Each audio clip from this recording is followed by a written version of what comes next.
Objectif pour Bastia, conserver son invincibilité à domicile et s'éloigner un peu plus de la zone rouge. Du côté de Monaco, quelques absences aujourd'hui. Barthez, bien sûr, remplacé par Aubry. Christian Val n'est pas là.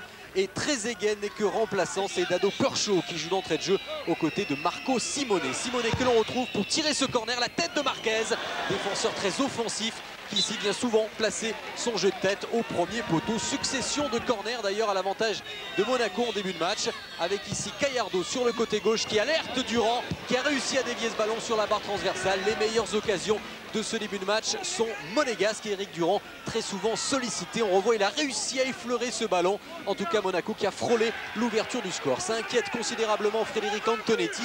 Mais le match est quand même très équilibré avec des Bastiais qui essaient de trouver le moindre espace, comme ici cette longue ouverture de la Chuer pour Frédéric Ney qui va aller défier Jean-Marie Aubry. Il a poussé un petit peu trop loin son ballon. Belle sortie d'Aubry qui brille pour l'instant par sa vivacité, par ses jaillissements. Et ici il gagne son duel sur Frédéric Ney, associé pour l'occasion à Petersen. Et ça repart encore avec Jurietti qui peut centrer. Finalement, le ballon revient vers Nalis et c'est Contreras qui a réussi à dévier ce ballon parce que la frappe était cadrée de Lilian Nalis. Des Monégasques qui souffrent un petit peu parce que les Bastiais petit à petit prennent le jeu en main avec des Bastiais très séduisants, très conquérants et un Jean-Marie Aubry en face qui continue à réussir d'excellentes sorties ici devant Frédéric Ney. Toujours pas de but, 0-0 à la mi-temps, mais le public de Furiani croit encore à l'exploit. Les Monégasques qui vont essayer de provoquer un petit peu, de chercher l'erreur adverse. Et ici Gallardo qui se risque à une frappe. Pas beaucoup d'occasions franches dans ce match. Et finalement un score nul qui reflète assez bien la physionomie de ce match. Quelques éclairs de génie de Gallardo, des artistes sur le terrain. Mais pour l'instant pas de vraie occasion de but. Pierre-Yves André a fait son entrée sur le terrain pour essayer de relancer, redonner un petit peu de tonus à l'attaque bastiaise. Ici c'est la Chuer, puis Pierre-Yves André encore qui frappe.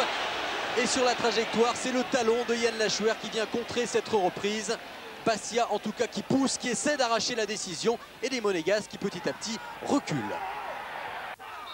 Frédéric Antonetti tout de même rageur parce que les coups de pied arrêtés sont toujours menaçants. Ici c'est Lamouchi qui cherche à trouver une solution à l'entrée de la surface. La reprise ensuite de Gioli et Eric Durand qui s'est bien étendu, lui qui n'a encaissé que 3 buts à domicile cette saison. Et bien il continue à résister.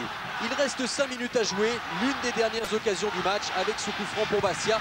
Une longue transversale, Jurietti qui exerce la remise et la reprise exceptionnelle de Zoumana Camara.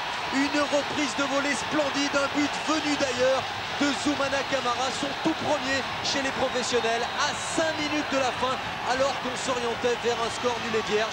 Et bien Bastia qui s'impose grâce à Zoumana Camara qui avait été formé à Saint-Etienne, qui ensuite était passé par l'Inter de Milan. Le voilà maintenant à Bastia et regardez cette reprise du gauche. Aubry ne peut rien faire, c'est la première défaite depuis 2 mois en championnat de Monaco. L'exploit du jour, c'est Bastia et Zoumana Camara qui l'a réalisé. 1-0 pour les Bastiais.